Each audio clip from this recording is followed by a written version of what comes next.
Hey guys, last year we did this absolutely insane hike called Nines Creek South in the Yukon, and honestly, I'm still thinking about it. Picture this: freezing cold glacier water up to your knees, potential bear encounters, and hiking until like 10 p.m. because the sun just doesn't set. Okay, so Nines Creek South is about 9 kilometers one way, with around 540 meters of elevation gain. We did it as a day hike, out and back, so yeah, 18 kilometers total. Now, normally you'd probably want to camp, but because of the midnight sun up here, we had enough light to just push through and do it all in one day. In this video, I'm going to show you how to get there, what gear you absolutely need, plus some tips that might be helpful for you. Getting to the trailhead is pretty straightforward, but the drive itself is gorgeous. From Haines Junction, you're heading north on the Alaska Highway for about 97 kilometers. You'll go through Congdon Creek Campground, and if you're there in summer, like late June through mid-August, dude, the fireweed and beard tongue is everywhere. Just these massive fields of purple and pink flowers with mountains in the background. It's unreal.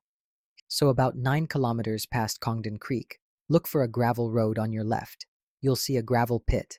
Just drive about 4 kilometers and you'll reach the trailhead. I grabbed this route map from yukonhiking.ca. I'll toss it in the description. But yeah, the route's pretty simple. Follow the creek, head up to the Alpine. Alright, Gear Chat. Let me tell you what you actually need for this one. Hiking poles, like non-negotiable.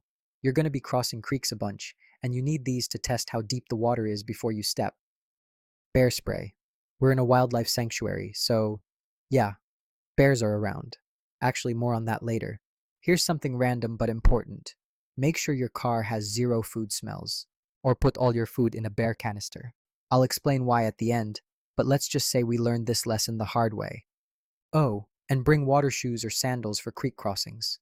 Unless you want wet hiking boots for 9 hours, which, no thanks. Merino wool socks are clutch too because they dry fast. Also, good hiking boots with ankle support. You'll be walking on uneven rocks for hours and that can get sore on your feet. One more thing. The road to the trailhead. We did it in our Toyota Cross, which is just a two-wheel drive with decent clearance, on a sunny day, and it was totally fine. But check the weather first. Okay, so you park before you hit the old mining area. There's like this abandoned mining truck. You can't miss it. Don't drive past that. From there, you're hiking along what's left of the mining road. And then it's just you and the creek. The creek is loud, which means bears can't hear you coming, and you can't hear them. So every few minutes we're just clapping, yelling, "Hey bear!" Feeling kinda ridiculous, but also very much not trying to surprise a grizzly. You'll go through some bushes. There's a path. Just keep the creek along you. At one point, we found this fallen tree, and we basically just sat on it and scooted across the creek. Not graceful, but it worked. About a kilometer later, you reach the canyon, and this is where it gets spicy. When we were there, the water was like about half a meter deep, and it moves fast. The day we went, and actually the previous several days, there'd been no rain, so we think this was probably the best water level you're gonna get in late June. If it had been raining, I honestly don't know if we would have made it through. At first, we still didn't want to wet our feet, so we climbed up on the right side to bypass the narrow bits. Eventually, though, you gotta come back down and deal with the water. And guys, this water is cold. Like glacier melt cold. Even in summer, we're talking basically 0 degrees. Your feet will go numb pretty quick. There are sections where you're trying to side hill above it, but honestly, at some point we just said forget it, put on our water shoes, and walked right through. Way easier than constantly fighting the terrain.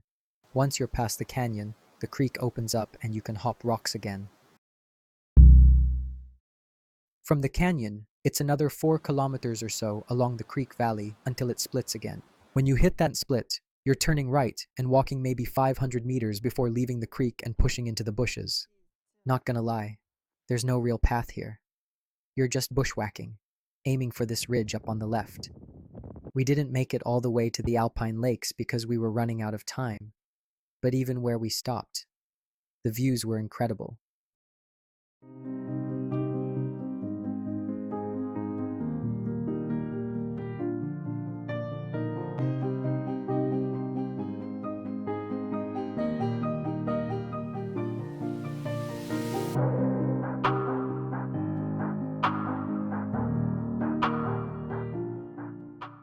If you're camping or just have more daylight, definitely push higher.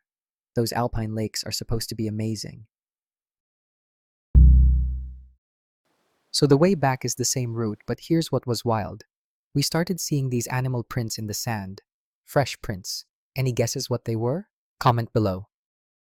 By the time we got back to the bank around 6 p.m., the creek had actually gotten higher.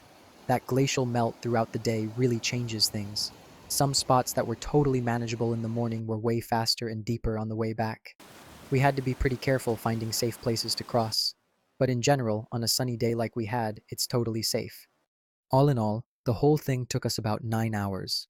A lot of that was the creek crossings and bushwhacking through sections where the trail just wasn't there.